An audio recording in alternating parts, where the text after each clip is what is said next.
Hello అండి, అందరికీ నమస్కారం. చలిమిడి చాలా అంటే చాలా బాగా కుదిరిందండి. నోట్లో వేసుకుంటే కరిగిపోతుంది.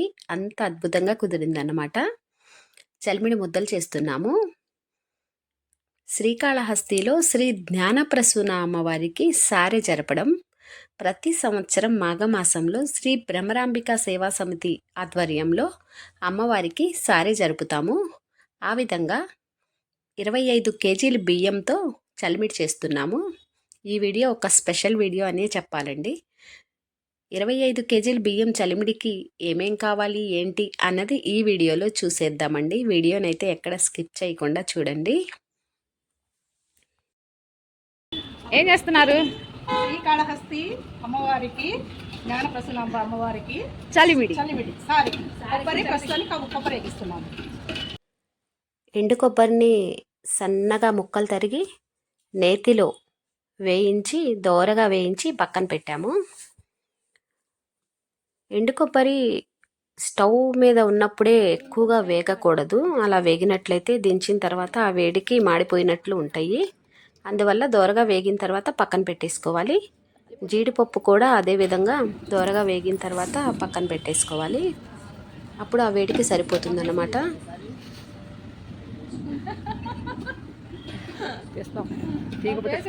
బెల్లం మొత్తం ఈ విధంగా కొట్టి ఒక గిన్నెలో వేసి 1 లీటర్ నీళ్లు పోసి స్టవ్ పై పెట్టి ఈ విధంగా తిప్పుతూ ఉన్నట్లయితే బెల్లం పూర్తిగా కరుగుతుంది.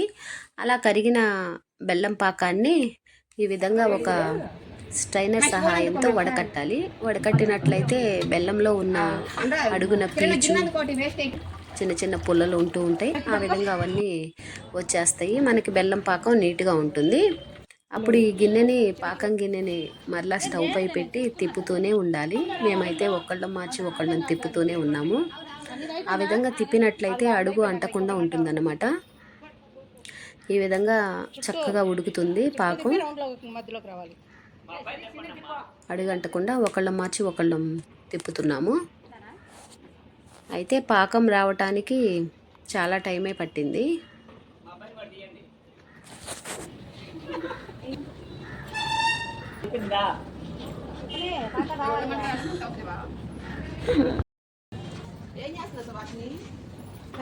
అమ్మవారికి చలిపిండికి పాకం పడుతున్నాం.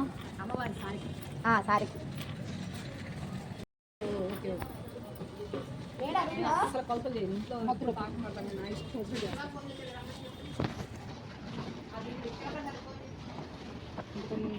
ఇంత మీద కొంచెం గొప్ప ఉండాలి.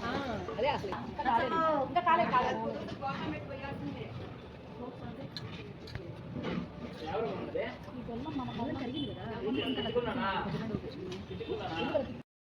ఈ విధంగా ఒక ప్లేట్లో నీళ్లు పోసి ఆ నీళ్ళల్లో కొంచెం పాకం వేసి ఈ విధంగా చుట్టినట్లయితే ముద్దలాగా వచ్చి ప్లేట్కి కొట్టినప్పుడు టంగ్ అని అంటే పాకం వచ్చినట్లు. ఇక వెంటనే దించేసి అందులో కొబ్బరి, నెయ్యి, జీడిపప్పులు, బియ్యపిండి ఇవన్నీ వేసి తిప్పాలి.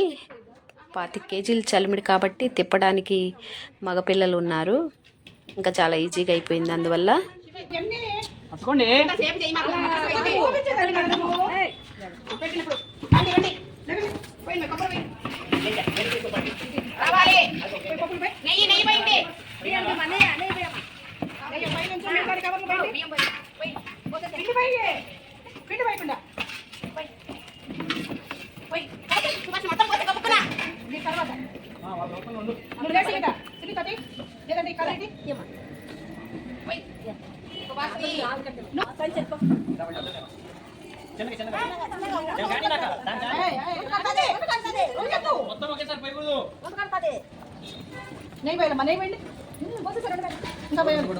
ఇంకో బ్యాట్ వేయండి.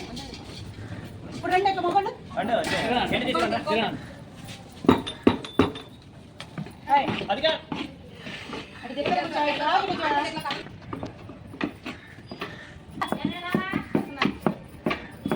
పోసండి రా, తొందర వేయండి.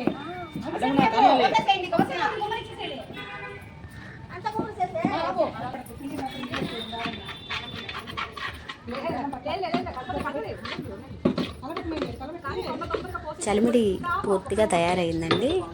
బియ్యం పిండి కూడా మిగిలింది. ఇంకా బియ్యం పిండి అయితే 1 కేజీ 2 కేజీలు ఎక్కువే పట్టించుకోవాలి ఇప్పుడు నేను చెప్పే కొలతలకి.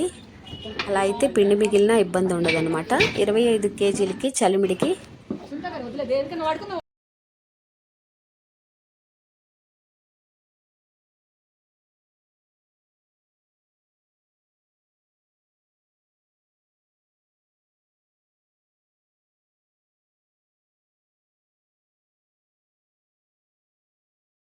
బెల్లం 18 కేజీలు, ఎండు కొబ్బరి 6 కేజీలు, నెయ్యి 4 కేజీలు, యాలుక్కాయల పొడి 150 గ్రాములు, 25 కేజీలు బియ్యానికి ఈ విధంగా వేసామండి. చాలా అంటే చాలా అద్భుతంగా కుదిరింది. చలిమిడి చాలా బాగుంది. ఓం శ్రీ